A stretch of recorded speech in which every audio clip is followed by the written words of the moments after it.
this is the fourth and final video talking about mindset matters. And I hope you've gained some insights from the ones I shared previously. I hope you've found it useful. And if you have, I would really love to hear from you. That is my fuel. When I hear people talk about how maybe they implemented something I said and it created a different result for them, that absolutely is my fuel. It fires me up.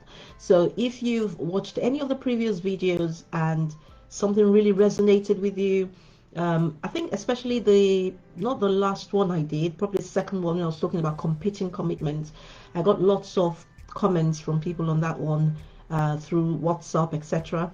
So that really, really pleased me, because the reason I'm here is to help as many people as I can, because I know the power of the mind. I know that our mind absolutely creates our world. I know that for a fact. And so anything I can do to help people, number one, become aware of how they're thinking, because very often that is the starting point. Some people are not even aware of when they go into this sort of way of thinking that does not serve them.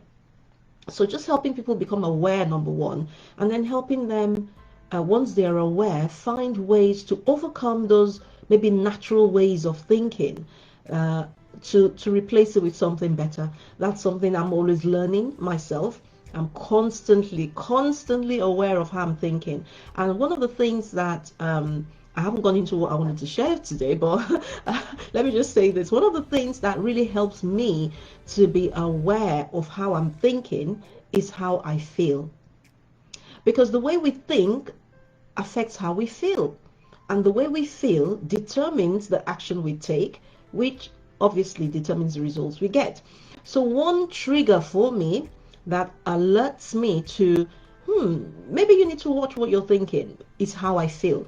So once I become aware of a feeling, me being in a sort of a negative vibration, my brain works like a computer sometimes. It's like I'm scanning to find, where is that coming from? Why am I feeling uneasy? Why am I feeling unhappy? Why am I feeling irritated? Right? So I'm just finding the source of that, and it's usually tied to how I'm thinking about maybe an event or a conversation I had with someone or something I watched. It's usually traced back to how I'm thinking. So for me, that's the trigger. That's the sort of like the alarm bell. But I don't then start trying to fight with that feeling. I go to the root. The root is usually a thought, and that's what I go and address. And that's what I always want to help people master the art of really being in charge of your life. Anybody who knows me from way back, maybe 10 years ago, will know that with DISC, in the DISC spectrum, I'm a DC. And DCs are very task driven, very, very results focused. We like to be in charge, we like to be in control. But I like to say to people, since I became aware of my style, but also just being more intentional about my own personal growth, I have begun to put more effort into being in control of me than trying to be in control of others or situations around me or circumstances around me. So I love the fact that I am in control. I don't lose my temper unnecessarily. I don't allow people to determine how I feel, how I think. I don't let what people do affect how I feel about myself. I'm just in control of me and in control of what's going on here. So for me, that is a huge achievement, and I try and get people to get to that place where they're really in control of their decisions. Very often people think they are in control of their decisions, but often not. Often we make decisions based on what's going on in our subconscious mind. We're not even aware of it. And those things affect us, our decisions. Our beliefs, the beliefs we hold, affects the decisions we make. And we're not even aware of where all that is coming from. So just raising awareness is a big part of what I love to do for my clients. But anyway, all that being said, what I wanted to share with us today is around negative self-talk. So the very first video, we talked about how our thoughts can change our world, and then we talked about this idea of having competing commitments, and then last week we talked about not comparing ourselves with others. So if you missed any of them, I would encourage you to go catch them on my Facebook page or my YouTube channel or anywhere else you can find me. It's on LinkedIn. I've posted it everywhere really. But today I wanted to talk about negative self-talk. And I think if we're going to be honest with ourselves, we all engage in this at some point or the other. Some more than others. Some more than others. But when you find yourself engaged in negative self-talk, how do you recognize it and how do you deal with it? Now, just like with most things that have to do with the mind, when people are engaging in it, they're not even aware because they see it as, I'm just acknowledging what's happening in my life. I'm just being honest. I'm just being real. So when, for instance, I can't is a big negative self-talk. Now, don't get me wrong, I'm not naive. I know that I can't do everything, but if it's something that I really want to do, I really want to go for, but I'm talking myself out of it, convincing myself that I can't do it even before I've tried, that is absolutely negative self-talk. So if there's a desire in your heart, to be honest with you, it's better to try and fail than not try at all, because in trying and failing you will learn, right? So I'm not saying every desire that you have you will become great at it or you will become successful at it, not necessarily. But when you begin to challenge yourself to constantly come out of your comfort zone and go after what you want, you create more opportunities for yourself, and one door will lead to another, to another, to another, that will get you where you really want to go. But if you don't even take the first step because you're overthinking it and you're thinking of all the things that could go wrong and you're convincing yourself you can't do it, you're not going to learn the lessons you need to learn between A and B that will empower you to get to D. So I always err on the side of action, not on the side of caution, personally. Well, just thinking I can't, for instance, is negative self-talk, right? So just thinking also people never change, it's negative. It's negative thinking. It's negative self-talk. When maybe you want to take a step and that step involves trusting someone, and then you tell yourself, oh, but some people never change. Maybe that person has even let you down in the past and you've convinced yourself they will never change. That could be negative self-talk, because where is it going to lead? Again, I'm not saying trust everybody. One of my mentors says, sometimes we need to treat those sorts of thoughts like the traffic light. You've got red, you've got amber, you've got green, right? So you might just say, well, I'm going to stay on amber, but don't completely write it off and say never again, never going to go into a partnership with anyone, because partnerships don't work. Just because a partnership did not work for you and then you conclude partnerships don't work, right? That is putting yourself on red permanently. But at least give it an amber. Approach with caution, right? So those things that we say to ourselves that stops us from taking steps towards where it is we say we want to go.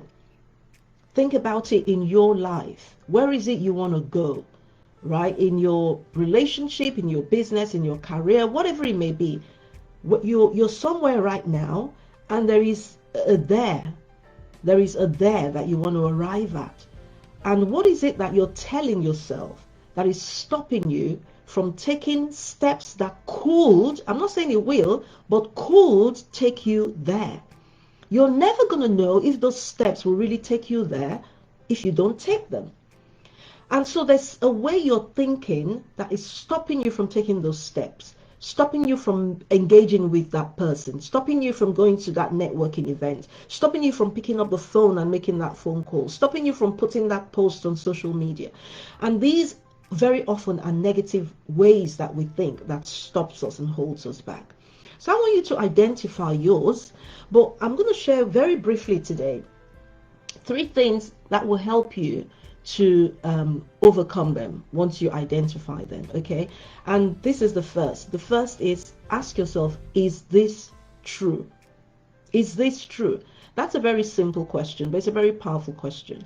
Now, as a person of faith, the Christian faith, My truth is based on the Bible.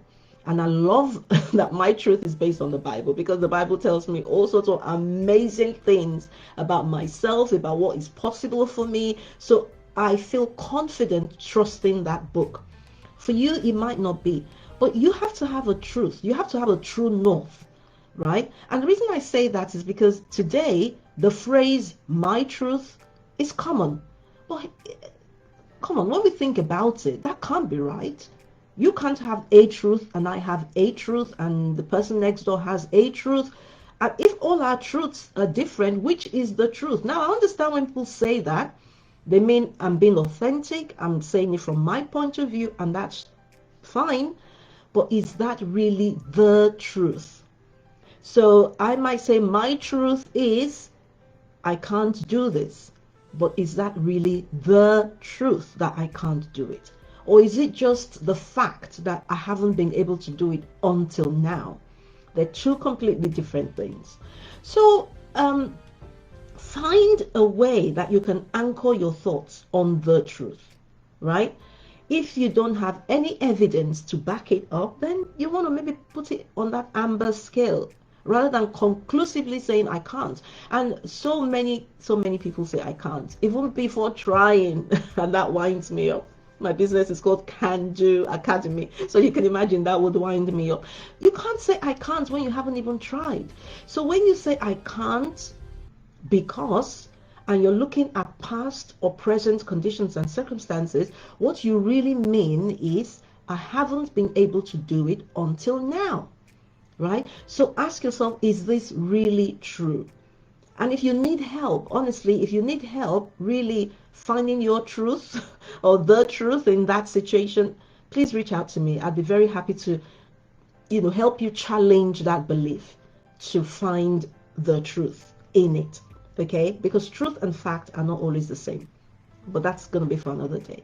So the first thing you want to ask is this the truth? Is it true that I can't do this? Is it true that people never change? Yes, leopards never change their spots, but people are not the same as leopards. People do change. Leopards, people do change. So is it true that people never change? Is it true that some things never change? And we say all these things and we buy into them and we believe them without even challenging that belief. So I want to encourage you to learn to challenge your belief by asking, is this really true? Okay. The other thing I want you to ask is, and this is perhaps even more pertinent or more powerful, is to ask yourself, how does this thought serve me?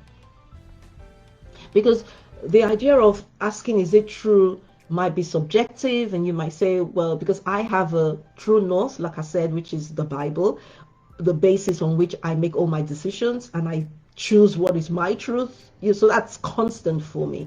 You may not have something that's so constant for you, and so identifying what is true and what's not true might be tricky.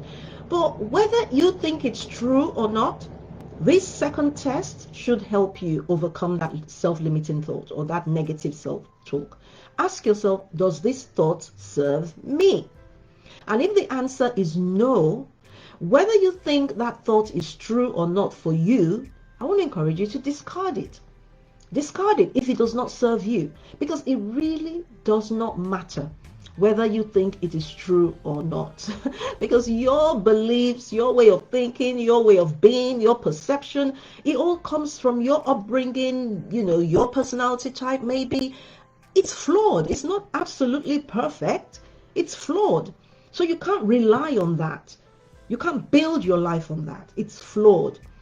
So you may 100% believe that the way you're thinking is true for you, but it might just be flawed based on the way you've been brought up, based on the beliefs you've bought into in the past. So what I'm saying is it's flawed.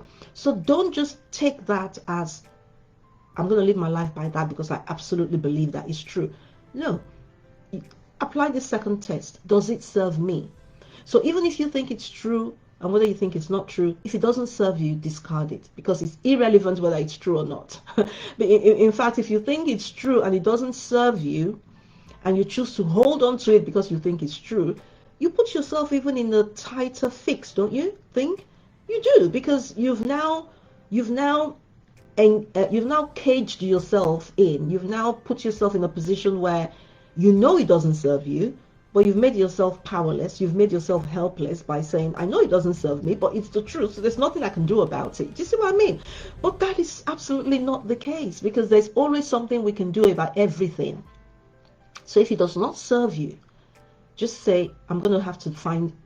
That leads me to my third point. So the first thing is ask yourself, is it true? The second thing is ask yourself, does this thought serve me? Does this way of thinking serve me? I'll give you an example. So I ran a webinar a few weeks ago now on breaking up with self-sabotage, and I was marketing it. And there's this WhatsApp group I'm a part of. I'm not very active in the group. And I tend to feel, this is me, I tend to feel it's better to give. Not that it's better to give than to receive. You need to know how to give and to receive. But I just feel like you shouldn't always be taking, you should give. And because I'm not very active in the group, I do go on sometimes and comment on what people say, and when they put their posts there for us to help them create engagement, I do that when I can. But I was hesitating, I was hesitant, right? I was like, oh, I don't want to put it there because they'll feel like, oh, now you want something. If you're listening to this, maybe you've been in that place. Now you want something, and now you find the time to post. And yeah, sometimes people are like that. They only engage when they want something. But I know I'm not like that. But anyway, so I thought, you know what? What's the worst that can happen? They will ignore it. If people are really feeling like that about you, they will ignore it. Right? So just do it. Well, what's the best that can happen? Somebody will respond, somebody will engage, somebody will, take action. So I chose to put the post there, right? Put a post in the WhatsApp group, put in a link to a LinkedIn post I had made to say, this is a program, a webinar I'm running because I really believe lots of people need it. We already have at that point, we had about 40 people registered, which told me there was a need for it. And I said, if you don't mind, please engage with my LinkedIn post. And a lot of people in the WhatsApp group went and not only engaged with the LinkedIn post, some of them actually booked on the course. So that was a way of thinking that I caught myself doing, and I thought, how does this serve you? It doesn't serve you. I could have allowed myself to go down that path of, oh, they're not going to engage, they're going to think you just want something for yourself and all of that, and convince myself. One of my mentors says, don't go into people's wallets, determine how much they can afford, right? And on that basis decide you're not going to offer them something could be beneficial to them. Don't we do that? We look at someone and we go, oh, they're not going to they can't afford my program or whatever, without even having a conversation. So you've crept into their wallet, into their bank account, and you've determined what they are capable of affording or not. And that was what I was going to do. I was going to creep into their minds and determine how they were going to respond to my post.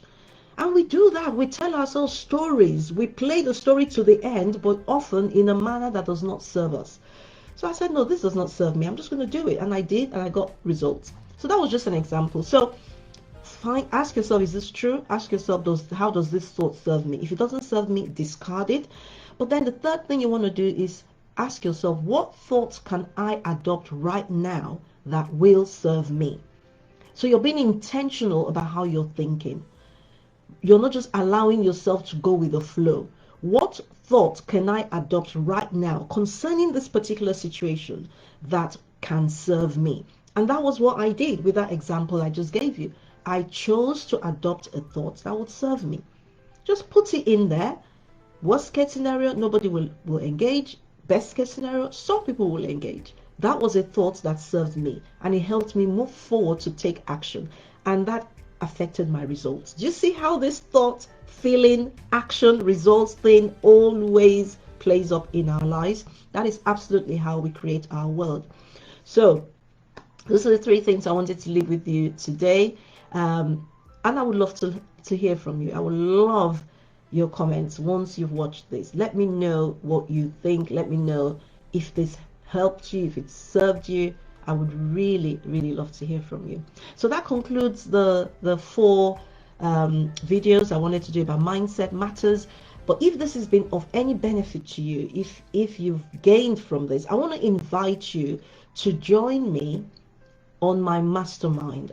On the 7th of September, I'm starting 2 mastermind groups on cultivating a success mindset. The difference between people who succeed and people who fail really goes to mindset. That's where it starts. And I want to help the participants in this mastermind begin to be aware, number one, of how they think, and number two, begin to cultivate a mindset that serves them. Okay, it's not a study of any book. However, the program is based on two books. One is As a Man Thinketh by James Allen, and the other is Think and Grow Rich by Napoleon Hill. Right? You can see both of them talk about how we think. As a man thinketh, so is he, and Think and Grow Rich. And I'll put the link around this video for you to click on it. You'll be able to read some of the testimonials of some people that have worked with me as well, how I've helped them with cultivating a better mindset that serves them. So I would really love for you to join me if you can. Yeah, that's all from me for today. Until I see you next time, bye bye for now.